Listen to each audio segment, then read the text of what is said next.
Hey membre de la Team Soldat, bienvenue à toi dans cette vidéo. Aujourd'hui on va voir les exercices qu'il faut que tu pratiques si tu souhaites avoir un ventre plat. Alors c'est pas moi qui vais te faire la vidéo, c'est un pote, c'est un ami qui s'appelle Alex Levent. Il est youtubeur, il est coach sportif diplômé d'État. Il te mettra son site et je te le mettrai en lien également en dessous. Il fait des programmes personnalisés. Tu verras, en tout cas c'est lui qui va te faire la vidéo, donc je te laisse avec lui. Bon visionnage, ciao.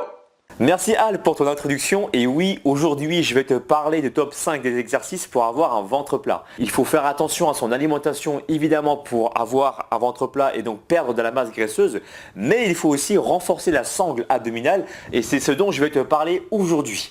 En fait, ta sangle abdominale est composée de plusieurs muscles, ça il faut le savoir. Tu as le grand droit qui constitue en fait le muscle principal des tablettes de chocolat avec des exercices de crunch, tu sais, le relevé d'épaule. Après, tu as les obliques externes qui se trouvent justement sur le côté, l'oblique interne qui est plus en profondeur et plus en bas qui se trouve donc à ce niveau-là. Et enfin, tu as le transverse et c'est ce muscle-là qui va nous intéresser, qui part de la colonne vertébrale, qui va envelopper toute ta taille. Et c'est justement le transverse qui maintient tes organes pour avoir le ventre bien plat. Cette séance sera composée de 5 exercices. Les 3 premiers seront dynamiques pour justement pré-fatiguer tes muscles. Et dans les 2 derniers exercices, c'est là où on va travailler le gainage en profondeur pour vraiment bien sentir le muscle profond, le transverse. Je vais t'expliquer point par point, exercice par exercice, comment il faut faire, le temps de repos, le temps de travail, etc. T'es prêt ?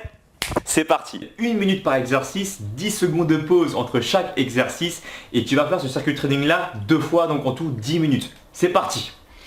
On commence avec le premier exercice. Tu peux mettre un chrono ou une application parce que là j'ai plus assez de place dans mon téléphone pour télécharger d'application. Donc ça sera un chronomètre et ma petite soeur lèvera le bras quand ça fera 1 minute. C'est parti. Les crunchs. Tu souffles et tu redescends. Là tu penses bien à chaque fois, tu te rappelles à souffler avec ta bouche lorsque tu montes. Là. Et à inspirer avec le nez quand tu descends. Quand tu souffles avec la bouche, je te rappelle que tu engages le muscle transverse. Donc c'est un muscle expiratoire qui va être engagé bien sûr quand tu expires. Et le transverse, comme tu sais, permet d'avoir le ventre plat. Donc ça c'est le premier exercice de pré-fatigue. On va travailler le grand droit, donc les tablettes de chocolat, mais aussi en plus le transverse dans un second temps. T'inspires, tu souffles. N'oublie pas au niveau de la tête, hein. La tête bien dégagée, la nuque bien dégagée. Tu penses à un point de distance entre le menton et le haut du buste et tu poses bien ta tête sur tes mains pour pas avoir mal au niveau des cervicales. Alors si tu es expert, hein, tu peux également prendre un petit poids derrière la tête à condition de bien toujours ne pas tirer sur la nuque. Voilà, ça pendant 1 minute, tu verras que ça commence à chauffer. Ok, tu as 10 secondes de pause et t'enchaînes avec le deuxième exercice, le relevé de bassin. C'est parti, go. Donc là toujours pareil, on travaille le grand droit mais maintenant plus la partie basse que la partie haute. Tu vois les fessiers décollent du sol. Pense toujours à expirer pendant la montée pour toujours les mêmes raisons. Engager le travail du transverse et en plus travailler la partie basse de tes abdominaux. Donc tu verras qu'à la fin du circuit training, tu vas sentir vraiment toute ta sangle abdominale travailler parce que là, on a engagé le haut des abdominaux tout à l'heure. Maintenant, on engage le bas des abdominaux et toujours bien sûr le transverse. Hein. Voilà. La nuque, c'est toujours pareil. T'évites de casser ta nuque, de tirer sur ta nuque. La distance de toujours une pomme. Ici. Et là, ça commence déjà à chauffer, moi je te le dis. Ok, 10 secondes de pause. Ensuite, le troisième exercice dynamique. On va engager les obliques externes et l'oblique interne. C'est parti, go.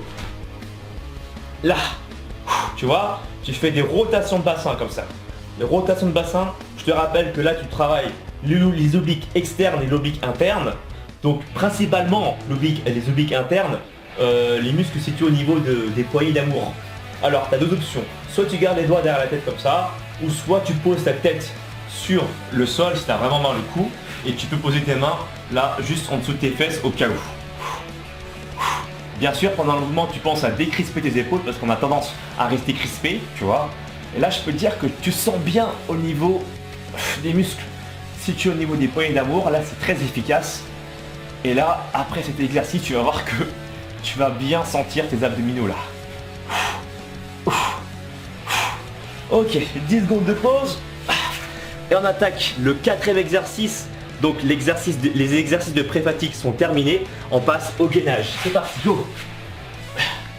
Donc là, tu as deux possibilités, tu te rappelles, soit talon, hanche, épaule alignés, le coude en dessous de l'épaule, ou bien si tu es une warrior ou un warrior, eh ben tu avances un peu tes coudes vers l'avant. C'est juste une question de bras de levier. Plus tu es vers l'avant, et plus tu vas t'éloigner du centre de gravité, et donc bien entendu, plus c'est dur pour ton dos, pour ton ventre et pour ton dos aussi. Si tu as des douleurs au niveau du dos, par contre, ne t'amuse pas à avancer tes coudes. Tu reviens les coudes en dessous des épaules, voire même tu poses tes genoux au sol si tu as vraiment mal, et tu alignes genoux, hanches, épaules alignés. Comme ça. Là déjà, tu vois, le fait d'avoir fait 3 exercices au préalable, je sens déjà mon transverse engagé. Tu verras, c'est magnifique. C'est tellement compliqué qu'en fait, tu n'arrives plus à aligner 2-3 mots correctement.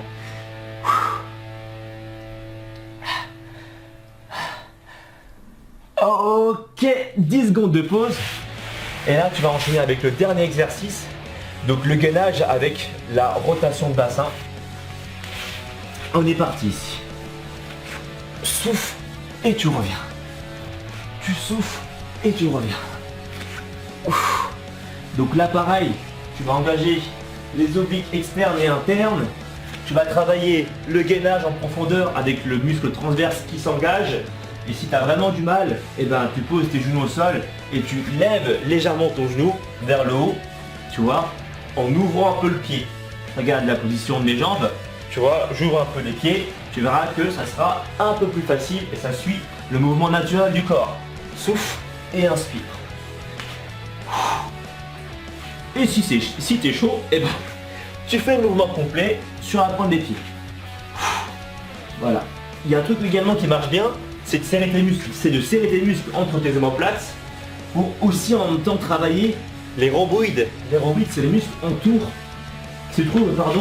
entre tes omoplates. Tu peux enchaîner ça avec un second tour si tu as un niveau intermédiaire ou confirmé, en laissant en temps de pause quand même de 30 secondes pour récupérer un petit peu du premier tour. Et n'oublie pas non plus que pour avoir un ventre plat et pour perdre du gras, il faut surtout que tu aies une bonne alimentation comme Al l'a souvent précisé dans ses vidéos. Et si tu vas avoir encore plus de vidéos sur des exercices pour perdre du gras, pour te tonifier, n'hésite pas à t'abonner à ma chaîne Alex Vent. Et moi je te dis à très bientôt. Merci Al pour ta vidéo. Ciao ciao.